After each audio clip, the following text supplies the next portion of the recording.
Welcome, welcome, welcome, humans and gentle humans, to the latest and the greatest San Francisco Cliterary Salon. That's right, folks, it is our Pride show. Show your pride. Please make sure to remember our slogan. We're here, we're queer, we think clits are great. Say it with me.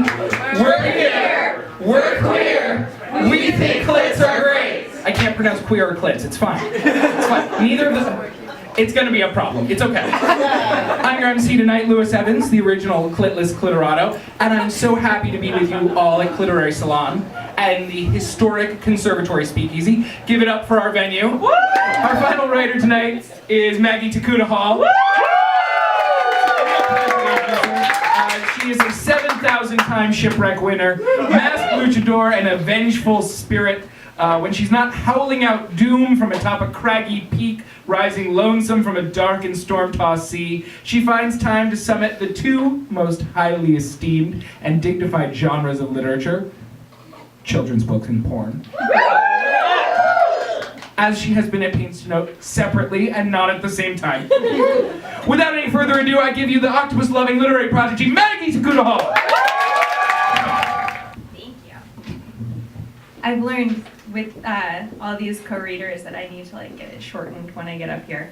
I need your guys' help. So I'm Maggie. I have rips in my tights, and also I desperately need your help. I don't know which I should read tonight. I have two pieces, and you guys get to decide.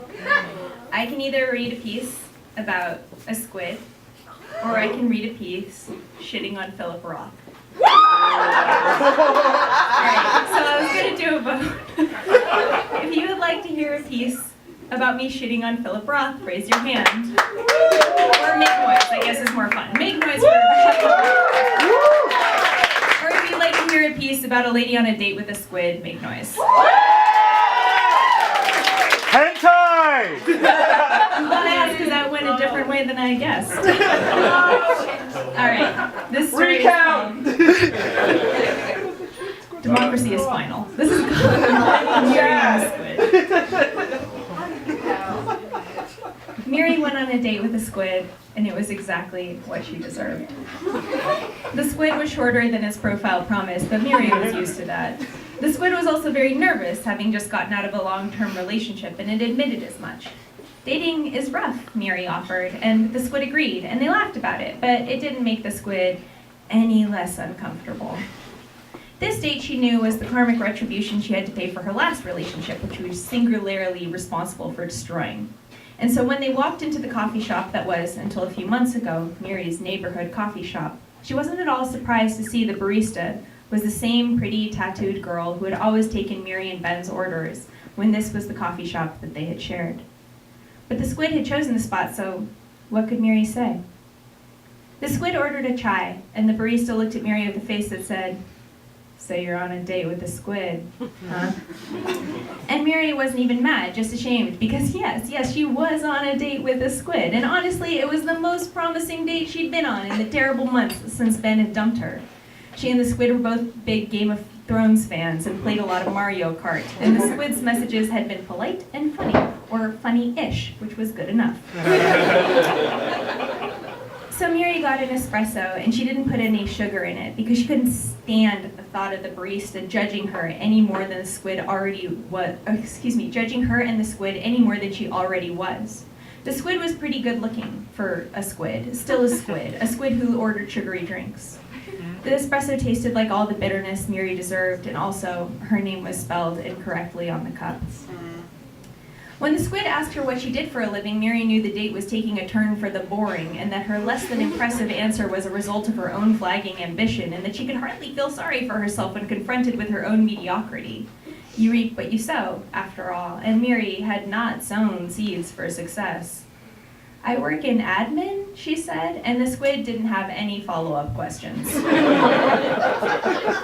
They were sitting in an ocean of uncomfortable silence when Mary's chair self-destructed, the back leg snapping off with a crack that alerted everyone in the cafe to Mary's unending embarrassment, a punishment Mary knew for not going to the gym and for letting her body go soft and for eating all those refined sugars.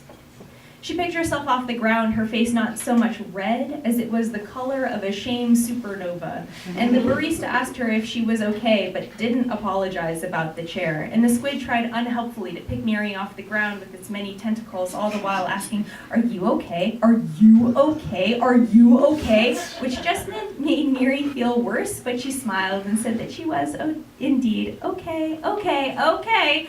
And her smile seemed to mollify the squid. And when they left the coffee shop, Mary stepped into a pile of dog shit and also her hair burst into flames. And as the squid tried to put up Mary's hair with its many flailing tentacles and also Mary's coat, one of the buttons caught her in the eye and Mary yelped and the squid apologized. But Mary said that no, it was okay, she was okay, even though her scalp still smoldered and her foot smelled like shit. And she laughed a little, which helped the squid laugh a little, but mostly it still looked concerned. She was about to say that she should probably go home now when a flying saucer descended from the sky just over the heads of Mary and the squid and shot a laser at Mary. And with a poof, it dematerialized Mary's clothes into dust, leaving her naked and cold. And then it flew away again, as though its sole purpose in the universe was to ruin Mary's day. And everyone on the street was looking and pointing and murmuring, which was awful, but also exactly what Mary suspected people did when she walked around anyway, because she was always a mess, even when she wasn't naked and bald and dipped in dog shit. And even though the squid didn't need to wear clothes at all, it clearly understood how uncomfortable Mary must be, and offered to go buy her some clothes and asked if she was cold, if her head hurt, and marveled at her bad luck, but Mary just said she was okay over and over again, even though her chin trembled. "You don't seem okay," the squid said. "Really," Mary said. She couldn't help it. She was crying, and how embarrassing it was to cry on a date, to cry on a date with a squid. "What goes around comes around," she said. The squid gave her a confused look and asked her what she could possibly mean by that.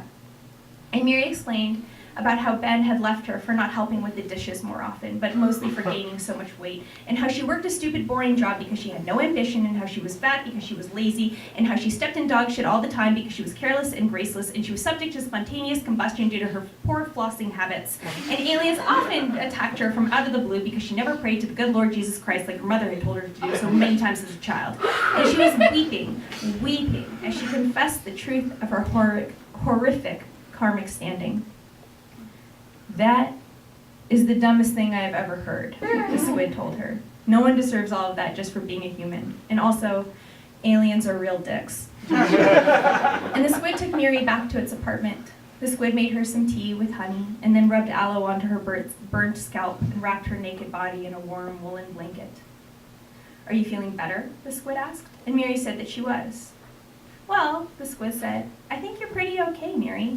You handle bad luck with grace and charm, and you look good burnt and also bald. And your laugh just makes me smile, even if your bad luck does not." And Mary laughed and told the squid that the squid was pretty okay too, and especially kind in this moment, what with her baldness and her nakedness and her tears and her bad luck, and how pleased and grateful she felt for that care and for that kindness. And they didn't so much have sex as they just held each other, the squid's tentacles hugged tight and reassuring around Mary's body, pushing the folds of her flesh into configurations that were both pleasurable and comfortable. And she was so happy for the softness of herself then, for the pliability of her body, for its heft. And fat rolling tears dripped off her chin, and she was so glad the squid was no taller, or they would not fit together so gracefully, so aptly, entwined as only woman and squid can be. And it was like the opposite of punishment. It was like relief.